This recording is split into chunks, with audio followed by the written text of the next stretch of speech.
Now that you have the Upper Cathedral key, which we acquired in Yahar'gul, you could go from the Yahar'gul Chapel or Yahar'gul Unseen Village. You have my video in the description. You'll just want to come to Cathedral Ward. From here, you want to take a right. And we came through here before. This is after you've killed the blood-starved beast. You get this door to unlock. You just come on up. And then essentially you just climb this big tower of sorts. You can ignore all these enemies. Just want to come all the way up. And then once you get outside though, it becomes a little bit annoying because you gotta deal with these enemies. You may want to kill these enemies, but do what you will. You just want to walk around. That big guy is the only real annoyance, because the other guys you can walk around, but the guy with the shotgun does do a bit of damage, so be careful of that. And then you want to come in here. Like I said, you can ignore these guys. Maybe you want to kill this dude, because you can't really walk past him. The other guy, though, just completely ignore him, and then you can come on in here.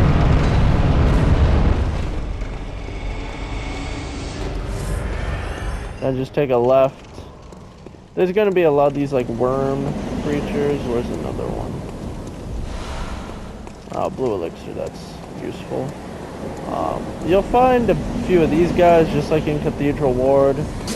They do a bit more damage, and like I said, there's these worm creatures. Now from here, you'll just come straight up. You'll find a few of these little worms. You can just ignore them. And then I think you can pick up a few items over there, but they're not that important.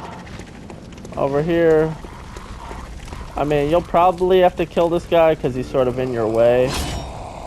What I usually do is Ludwig's Blade, do some charge attacks, or just hit him.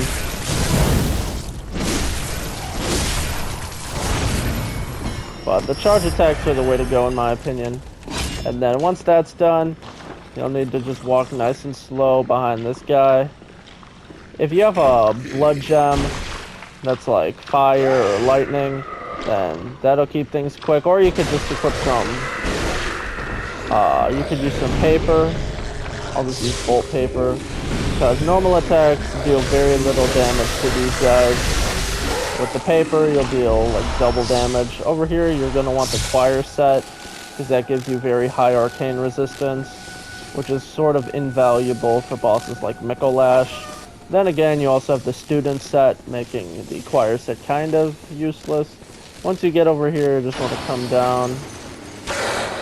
I don't know if that falling on you will kill you, but I'm not about to find out. You just want to take a hard left over this way. You'll end up in this sort of corridor right here. You can kill that guy, and then there's another guy right here. You could kill him, or you could just go up the ladder.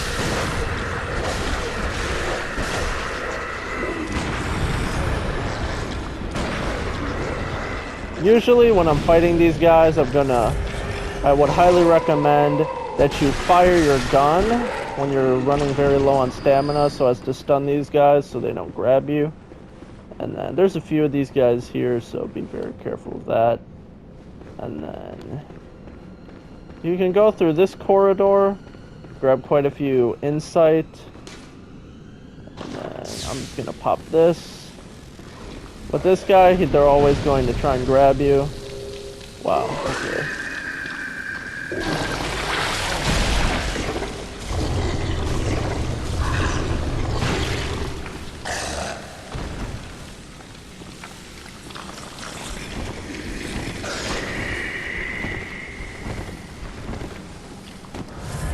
My strategy for these guys is to lure them near you.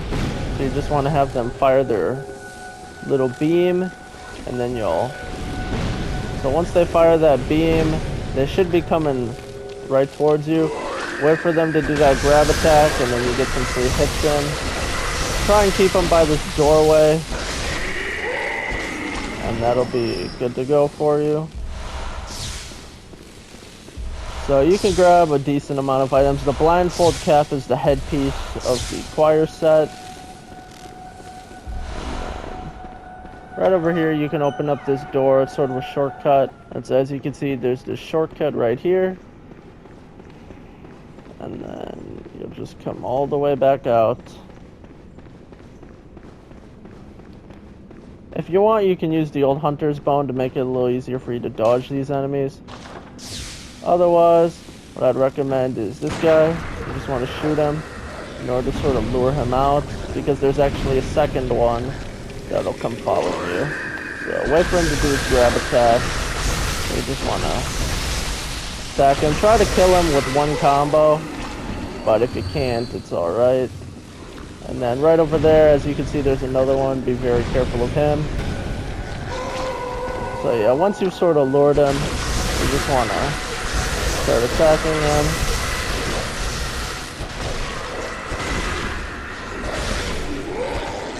Once that's done, you get the orphanage key. You can go in here, but you're gonna get ambushed by a wolf. I don't even think you get something that important here. I would grab it for you, but as you can see, I'm running very low on blood vials. What you want to do is just grab that. That's a gesture. You can actually use this gesture. Usually in Souls games, all gestures are useless, but they always have one gesture that's actually worthwhile. So that you can use to get the highest moon rune, which gives you 30% more blood echoes. Now from this stairwell, if you decide to take the right path, you can also get the Cosmic Eye Watcher badge, which I would highly recommend, because it's very valuable. Obviously, just you gotta deal with that guy. Kind of annoying. Just sort of wait for him to come running at you. You don't want him to grab you, but you want to make sure he uses his sort of projectile attack, which gets you stuck. Kind of like the brain lurkers in Demon Souls, so then you have that Cosmic Eye Watcher badge. Right in here, you gotta run past the wolves, so just try to avoid them, and then once you get in here, just activate that. The wolves can actually come through, which is pretty scary, so I'm not gonna, maybe I'll grab this. This is Ritual Blood 5. Now once you're in here, you can take on the boss, obviously. Unlock this as a shortcut. I need to grab some blood vials for the boss fight, so I'll see you in the next video.